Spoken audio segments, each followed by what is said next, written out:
Hello, I'm Simon Whistler. You're watching TopTenzNet, and in the video today we're looking at the top 10 fun meanings of ancient words. Many people consider the study of ancient languages to be boring. However, every now and again, the guy reading Latin in the library will burst out laughing. The reason for this is that there are modern interpretations of ancient words that can honestly just strike you as funny. If you need proof of this, well, this is the Greek and Latin quiz that you probably never got when you were going through high school. If you had, well, then there might have been a chance that you would have kept studying languages.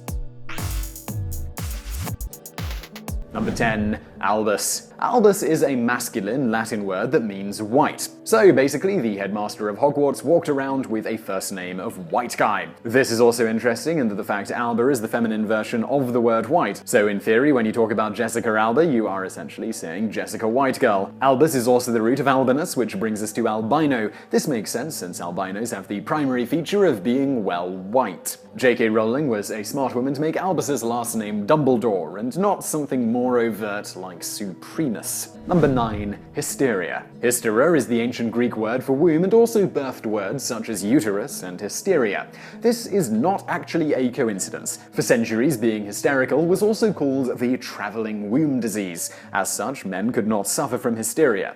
However, this is one of the rare times in which a totally sexist perception had a favorable result for the victims of the sexist attitude. In the 19th century, the cure for these female crazies was widely considered to be a screaming orgasm. As such, doctors' offices actually had mechanical vibrators and water pulse treatment intended to produce the desired orgasm. We can imagine that some patients needed the vibrator treatment 4 or 5 times a week, both for actual fits or simply preventative medicine.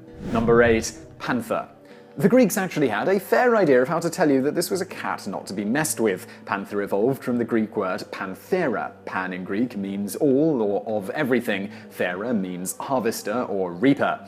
Put all together, and the term panthera means reaper of everything. A betting man would certainly not pick you over the reaper of everything in a fight. Number 7. Melissa. Have you ever known a Melissa that was what the guys in Animal House would call morally casual? Well, don't hate them, they may just be living up to their name. Melissa is actually a Greek word that means honeybee, so being flighty is just a part and parcel to their nature. Melissa was also the name of the nymph who attended to Zeus. To this day, we talk about how nymphs were kind of, well, enthusiastic creatures, should we say? So don't blame someone just trying to do justice to their given name. Number 6. Pterodactyl. This word may well make you lose respect for anyone who's ever named a dinosaur. Pterodactyl is the shortened version of pterodactylus, which is a masculine form of a Greek word meaning winged finger.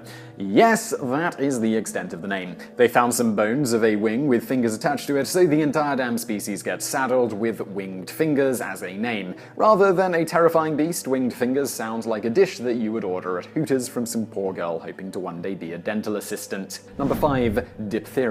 Everyone knows that diphtheria is a terrible disease, but prior to vaccinations, diphtheria was practically a death sentence. You may not have realized how screwed the very name implied that you were. Diphtheria in ancient Greek is a word that means pair of leather scrolls. To be blunt, the leather scrolls in this diagnosis are your lungs. Lungs are supposed to be soft, pink and squidgy, not something Indiana Jones unwraps while searching for buried treasure. In a way, saying diphtheria is somewhat kinder than spelling out the definition of the word. Number 4. Facio. Imagine the scenario. You are a high school freshman sitting through Latin class and trying not to snore, and you come across the word Facio. It would take you all of 2 seconds to associate that with the mother of all F-bombs. Never mind all of that, but it actually means I do. The fact that it sounds exactly how you'd expect, well, that's what's important. It gets better when you learn other ways how to use the word. He, she, it does is fac it. If you want to order someone to do something, you would simply say fac. How about I will do? Well, that's faciam. In short, you will have one of the few Latin words that could potentially be wrapped by J and Silent Bob, as well as one that could get you in trouble with mum for no other reason that it sounds like what it is. Number 3. Hippopotamus. The hippopotamus is actually a cousin of the pig, but it's not named as such. No, hippopotamus actually means river horse in ancient Greek. River horse? Which leaves us all wondering how drunk must have been the guy who came up with the names back then. How could anyone back then look at a hippo and go, you know what, if I had a saddle, I'd ride that thing?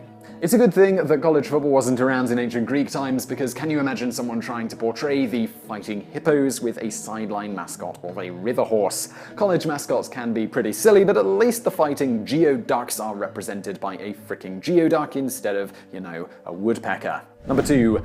Penis. Roman men would not have called their naughty bits a penis, as that is the Latin word for tail. This leads to several interesting implications. First of all, the wrong people have been getting a piece of tail for centuries. Second, a Roman using this word would have likely talked about how their cat spent the whole day doing nothing but chasing their penis around. If the meanings of the words had stayed the same throughout history, children everywhere would be having fun at birthday parties by playing pin the penis on the donkey. That would be particularly strange, especially if the kid who's blindfolded sticks the penis in the wrong place. Number 1. Vagina. Vagina was originally the Latin word that meant sheath or scabbard. It can only be speculated that a man would define a female sex organ as a place to put my sword.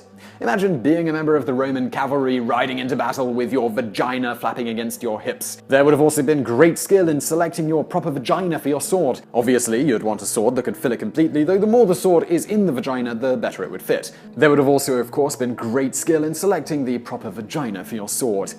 So we really hope you enjoyed that video. If you did, please do hit that thumbs up button below, and don't forget to subscribe for brand new videos just like this every day of the week. Also over there on the right, a couple of other videos that you might enjoy if you enjoyed this one, and thank you for watching.